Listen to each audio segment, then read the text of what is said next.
అవసరం తీరక ముందు అదొక వజ్రం, అవసరం తీరిపోయాక ఇప్పుడు అదో రాయి. అందుకే అవసరం లేని రాయిని విసిరేసేందుకు అధికార వైసీపీ ఆ మహిళా ఎంపీని అవమానిస్తోంది. కావాలని వైసీపీ సీనియర్ నాయకులు ఆమెను టార్గెట్ చేశారా? తాజా పరిణామాలతో ఉక్కిరిబిక్కిరి అవుతున్న ఆ మహిళా ఎంపీ భవిష్యత్ ఏంటి? ఆమె దారెట్టు?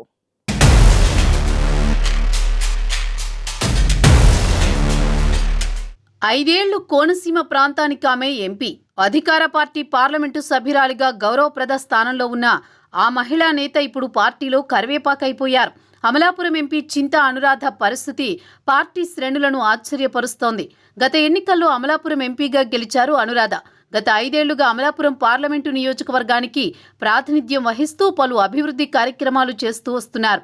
ఇప్పుడు ఎన్నికలు దగ్గర పడడంతో చింతా అనురాధ పరిస్థితి అయోమయంగా మారింది.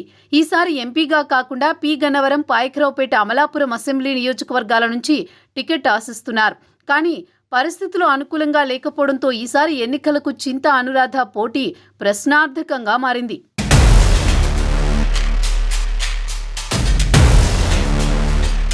ఎన్నికలు దగ్గర పడ్డ సమయంలో అమలాపురం ఎంపీ చింతా అనురాధ, మంత్రి విశ్వరూప్ మధ్య విభేదాలు బహిర్గతమయ్యాయి. వీరిద్దరి మధ్య కొంతకాలంగా విభేదాలున్నాయని, ఒకరంటే ఒకరికి పడడం లేదంటూ ఇటీవల వార్తలు వైరల్ అయ్యాయి.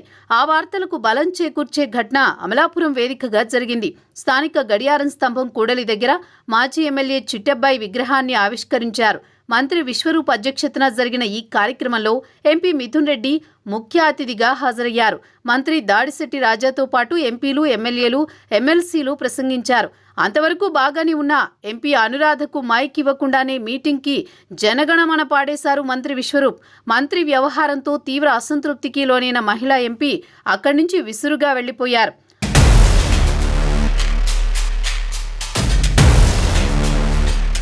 అమలాపురంలో ఏర్పాటు చేసిన చిట్టెబ్బాయి విగ్రహం చుట్టూ పార్కు కోసం ఎంపీ అనురాధ 5 లక్షలు మంజూరు చేశారు. అయినప్పటికీ మంత్రి విశ్వరూప్ ఆమెను అవమానించేలా వ్యవహరించారంటూ ఎంపీ అనుచరులు మండిపడుతున్నారు. మరోపక్క అమలాపురం ఎంపీగా ఈసారి పార్టీ అధిష్టానం తనకు పోటీ చేయమంటోందని రాజోలు ఎమ్మెల్యే రాపాక వరప్రసాద్ ఎంపీ చింతా అనురాధ ముందే బయటపడ్డారు.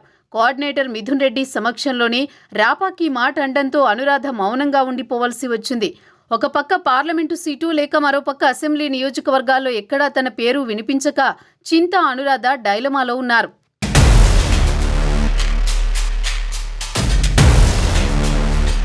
ప్రస్తుతం పి గన్నవరంలో వైసీపీ అభ్యర్థిగా విపర్తి వేణుగోపాల్ ఉన్నారు. ఎమ్మెల్యే చిట్టిబాబు వర్గం ఆయనకు సహకరించడం లేదన్న వార్తలు గుప్పుమంటున్నాయి. ఇలాంటి పరిణామాలతో నియోజకవర్గంలో మార్పు ఉంటే తనకు అవకాశం వస్తుందన్న ఆశాభావంతో ఉన్నారు చింతా అనురాధ. ఈ పరిస్థితుల్లో ఏ సీటు లేకపోతే అమలాపురం ఎంపీ పరిస్థితి రెండింటికీ చెడ్డ రేవడిలా మారుతుంది. ఈ పరిణామాలతో చింతా అనురాధ పార్టీలో కొనసాగుతారా లేక వేరే ఆలోచన చేస్తారా అనేది చూడాల్సి ఉంది.